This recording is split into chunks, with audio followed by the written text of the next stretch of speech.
Okay, before we continue, does anybody have a question? Oh, lots of questions, I see. Okay, we'll go one at a time. Yes? Thank you. You talked about Fibonacci numbers in the lecture. Sorry, I don't understand. Can you explain? Of course. What do you want to know? Okay, I hope this isn't a silly question, but what does Fibonacci actually mean? No question is ever silly. It's always good to ask. Okay, it's the name of a person.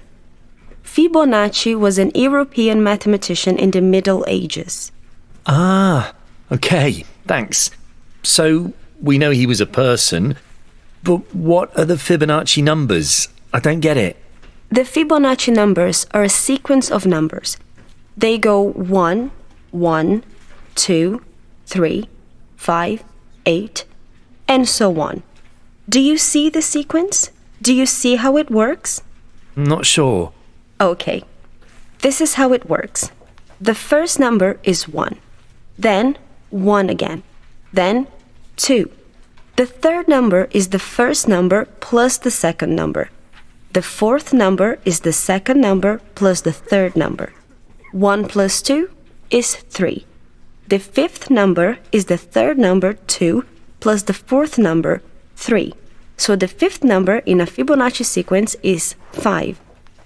Ah, I think I understand now. But what about their importance? You said these were very important? Yes.